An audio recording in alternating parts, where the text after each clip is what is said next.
believe that the market's worth hypothesis sees the market as random and unpredictable, which it is because it's new information that's affecting the prices. And amazingly, the randomness of the market actually indicates that prices quickly and accurately reflect information. 9/11, okay? The market's fail philosophy, the active money management, is that there's someone out there, a manager, an individual that knows what the price is going to be. That the price of a particular stock is wrong, that the market hasn't priced it correctly. And I'm not saying the market is perfect, but it's pretty accurate most of the time. The market's fail means that someone can find those mispricings, buy that stock, and wait for everybody else to realize that they missed the opportunity. And secondly, that person that finds that is going to tell you. Okay? Because if there were a person that could do that, they would be richer than Bill Gates. Because what they could do, and if you question it, look at how many brokers will take all of their money, sell everything, and put it into that one stock or that one company that they believe is going to be the best thing going. They won't do it. Okay? Why do mutual fund companies have 300 to 1,200 mutual funds in their portfolio? They will be up and down at different times. But how about this hypothesis? 50 large cap mutual funds. Okay? That means they got 50 managers that are trying to beat the large cap index, which is basically the S&P 500, right?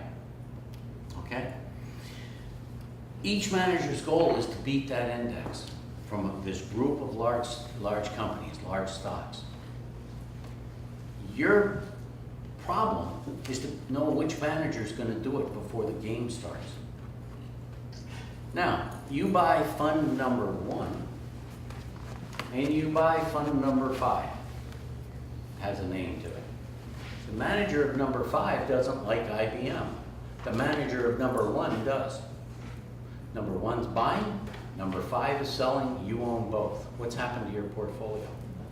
Nothing, except your cost of going up, okay?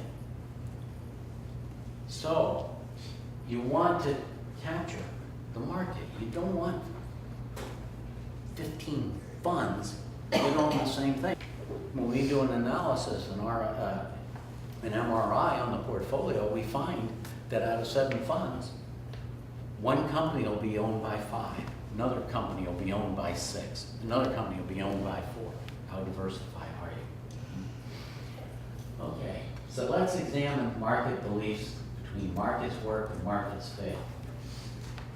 What does it mean? We've covered that. What's the story? Anybody heard of Adam Smith? Back in 1876, I believe it was. He wrote a book that was called The Wealth of Nations. In The Wealth of Nations, he said that markets are the best predictor of prices. That the market itself will price goods and services better than any individual or any group of people, a committee.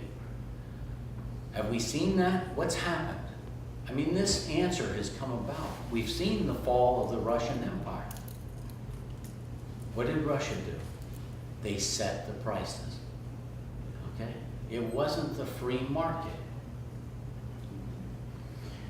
Is there proof? Yes. Academia has plenty of proof to back up the market's work philosophy as well as the market's fail philosophy. 85% of the managers don't beat their benchmark. And those that do the following year, 85% of those will not beat the benchmark. We have the academic studies to prove it, which we go over in other seminars. So it's time to make a choice. Okay, there is a bar, kind of looks like this. Okay, markets work, markets fail. time do you believe that markets work or markets fail? What is your market belief? Do you believe that there's someone out there that knows what the prices should be and can recognize or pick up that something's underpriced and that the market will go up or down, whichever way you're going, and you will benefit from that, okay? Okay. I have a question. Go ahead. This sounds like you're like there's already an assumed price, and somebody's thinking, like you said, that it's the market's wrong about it, and they're hoping they're to catch up. Maybe they'll Right. try to make a profit. But what about like long term? You know, there's a company you believe in or something like that, and you say, okay, I'm just going to buy it and hold on to it for 15 years or something like that. The problem that you have with that is the 3 rules of investing. Number one is to own equities. You'd be doing that by buying one company. The second thing is, how are you going to rebalance and how are you going to diversify? Okay? If you want to diversify just owning the S&P 500, and there's 500 companies in there, and you're buying round lots at $100 a company, you need about $2.5 million. Yeah, it works out to about $2.5 million. In order to get the diversification, buying round lots on the S&P 500 at 50 shares or 100 shares of each at $50 a share. Okay? If you buy one company, you are taking on a market risk for which you're not going to be rewarded. Okay? Let's say that you ever heard of a company called Bear Stearns? Okay? 75-year-old company that people were putting their grandmothers in because it was solid. It was great. Jim Cramer, you've heard of Jim Cramer, okay? On Mad Money. 6 weeks before it went down, he was recommending it as a buy. And even as it was going down, he was saying, oh yeah, don't give up on Bear Stearns. So if you held on to it, it went from about 75 to 0. Okay, gone. And when it disappeared in a week. Okay?